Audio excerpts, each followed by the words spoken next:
Civilians under fire in Ukraine, Syria and Yemen. Doctors begging for food in Ethiopia's war. 1 million Rohingya people from Myanmar forced into exile by an army killing spree. There are also children used as soldiers, girls forced into early marriage, businesses destroying the environment, people targeted for their religion, sexual preference or skin color. These horrible things are still going on around our world. So is anyone watching and investigating and trying to do something? This is the job of the United Nations Human Rights Council, based in Geneva in Switzerland. Like our world, it's far from perfect, but it's the main international body for human rights, and it carries some clout. So, what is it, and what does it do? The Human Rights Council was created in 2006 to replace the widely discredited and highly politicized Commission on Human Rights created after the Second World War. The Council's mandate is to promote and protect human rights according to the 1948 Universal Declaration of Human Rights. The first session of the Human Rights Council took place in June 2006 at its headquarters in Geneva. It reports directly to the UN General Assembly in New York. The Council consists of 47 member states, which are elected on an absolute majority by the other member states in the UN General Assembly, usually after much lobbying. Members are elected on the basis of regional blocks. 2022 Council President Federico Villegas of Argentina talked to us about the President's role.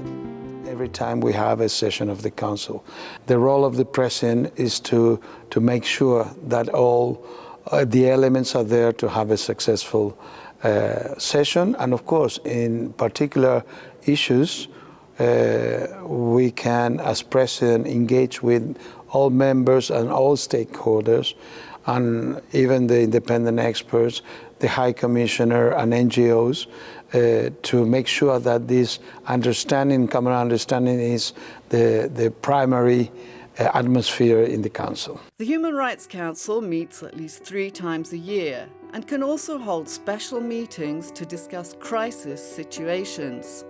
Formed of states, it also has input from civil society and independent experts.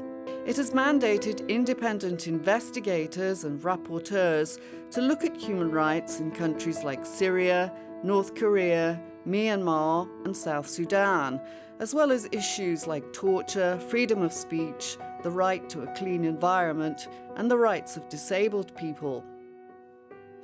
The Human Rights Council's resolutions are not legally binding, but carry moral authority. Countries do not like to be criticized. So the Human Rights Council is a political body subject to global tensions such as US-China rivalry and Russia's aggression against Ukraine, which can play out in its sessions. Is this a problem? It is at least a challenge, according to Council President Villegas. We see some signs in the present situation and the tone of the debates that might give us a warning that we have to do something very quickly to recover the spirit of the creation of the Council, which was precisely a platform of dialogue, common understanding, to address the human rights situations of every single country of the world, not of only a few, like it used to be for 50 years, the former Commission of Human Rights, and that we achieved. We have the Universal Periodic Review, by which UN member states, 193, put their human rights situation on the table, and they get recommendations, comments, criticisms, and suggestions by other member states, by NGOs, and the diagnosis by the High Commissioner and by independent experts. That was never the case for 50 years in the previous organ we had.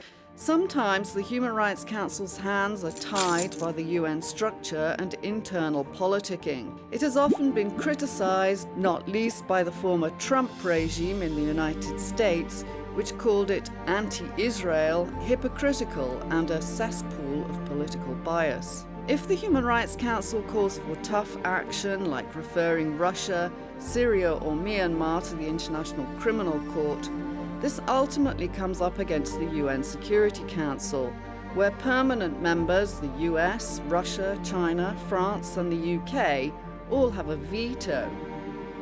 Although less powerful than the Security Council, the UN General Assembly can suspend members from the Human Rights Council. In April 2022, Russia became only the second member ever to be suspended over its war in Ukraine. The Human Rights Council can and does speak out. In the absence of courts to try crimes in countries like Syria and Myanmar, it has set up mechanisms to gather evidence for possible use by future courts. In March 2022, it set up a commission of inquiry on violations of human rights and international humanitarian law in Ukraine. And as the director for Human Rights Watch says, its investigations may not always or even often lead to immediate change, but they do ensure no one can say they didn't know.